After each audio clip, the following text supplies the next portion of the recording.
Rugby விளையாட்டை மேம்படுத்துவதாக தெரிவித்து இந்தியாவின் கிரிஷ் நிறுவனத்திடமிருந்து 70 மில்லியன் ரூபாய் நிதியை பெற்று நம்பிக்கை துரோகம் இழைத்துள்ளதாக குற்றஞ்சாட்டப்பட்டு பிணையில் இருக்கும் ஸ்ரீலங்கா பொதுஜன பெரமுனவின் தேசிய அமைப்பாளர் நாமல் ராஜபக்ச இன்று இந்த சந்திப்புக்கு இவ்வாறு வருகை தந்தார். பொதுமக்களின் 166 லட்சம் ரூபாய் நிதியை பயன்படுத்தி இங்கிலாந்துக்கு தனிப்பட்ட விஜயம் மேற்கொண்ட குற்றச்சாட்டின் கீழ் பிணையில் விடுவிக்கப்பட்டுள்ள முன்னாள் ஜனாதிபதி ரணில் விக்ரமசிங்க, சாகல ரத்நாயக் உள்ளிட்ட ஐக்கிய தேசிய கட்சியின் பிரதிநிதிகளும் இந்த கலந்துரையாடலில் பங்கேற்றனர். பல்வேறு நிதி கொடுக்கல் வாங்கலை மையமாக கொண்டு தற்போது நீதிமன்றத்தில் வழக்குகள் நிலுவையில் உள்ள சாமர சம்பத் தசநாயக்க, ரவி கருணாநாயக்க, உதய கம்மன்பில் உள்ளிட்ட மேலும் சில எதிர்க்கட்சி பாராளுமன்ற உறுப்பினர்களும் இந்த கலந்துரையாடலில் பங்கேற்றனர். பாடலி சம்பிக்க ரணவக்க, டிரா நெலஸ், விமல் வீரவங்ச, திலீப் ஜாவீர, ராவ் ஹக்கீம் உள்ளிட்ட எதிர்க்கட்சியின் சிலரும் இந்த கலந்துரையாடலில் பங்கேற்றனர். இந்த கலந்துரையாடலின் போது தெரிவிக்கப்பட்ட கருத்துக்களின் ஒரு பகுதியை எதிர்க்கட்சித் தலைவரின் ஊடகப் பிரிவு ஊடகங்களுக்கு அனுப்பியிருந்தது. நீதிமன்றத்தின் சுயாதீன தன்மையை சீர்குலைக்க மேற்கொள்ளும் அனைத்து முயற்சிகளும் இறுதியில் ஆட்சி மாற்றத்தில் முடிவடைகின்றன. அனுரகுமார திசாநாயக்கவின் சர்வாதிகார அரசாங்கம் நீதிமன்றம் மீது கை வைத்துள்ளது.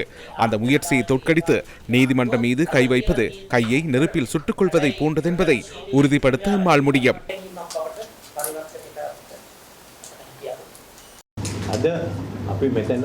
இன்று அரசியல் கட்சிகள் இங்கு கூடியதை போன்று மேலும் பல சக்திகள் உள்ளன.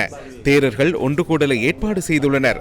சட்டத்தரணிகள் ஒன்று கூடினர். அனைவரும் எவ்வாறு ஒன்றிணைந்து இந்த விடயத்தை கையாள்வது என்பது தொடர்பாக இங்கு இணக்கப்பாட்டிற்கு வர வேண்டியுள்ளது. நீதிமன்றத்தில் வழக்கு விசாரணையில் நிலவும் தாமதத்தை தீர்க்க வேண்டியுள்ளதாக நீதி அமைச்சர் கூறுகின்றார். நான் 100% அதற்கு இணங்குகிறேன்.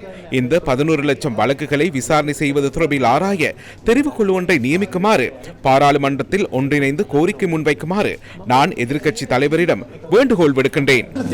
கலந்துரையாடல் நிறைவு பெறுவதற்கு முன்னர் கலந்துரையாடலை ஏற்பாடு செய்யுமாறு அழைப்பு விடுத்த பாராளுமன்ற உறுப்பினர் நாமல் ராஜபக்ச அங்கிருந்து வெளியேறினார். எதிர்க்கட்சி தலைவர் உள்ளிட்ட அனைத்து கட்சிகளும் நீதிமன்றத்தின் சுயாதீன தன்மை பாதுகாக்கப்பட வேண்டும் என்பதை ஏற்றுக்கொள்கின்றன. நாம் எமது அரசியல் பயணத்தை தொடர்வோம். இன்று 45,000 பேர் சிறைச்சாலைகளில் சிக்கியுள்ளனர். இவர்களுக்கு பொறுப்பு கூறுவது யார்? சிறைச்சாலைகளில் ஏற்பட்டுள்ள நெரிசலுக்கு காரணம் என்ன? அரசியல் நோக்கங்களுக்காக ஊடக காட்சிகளை நிகழ்த்துவதற்காக அரசாங்கம் கைதுகளை மேற்கொள்கிறது. சுமார் 2 மணித்தியாலங்கள் கலந்துரையாடிய பின்னர் எதிர்க்கட்சி உறுப்பினர்கள் அங்கிருந்து வெளியேறினர்.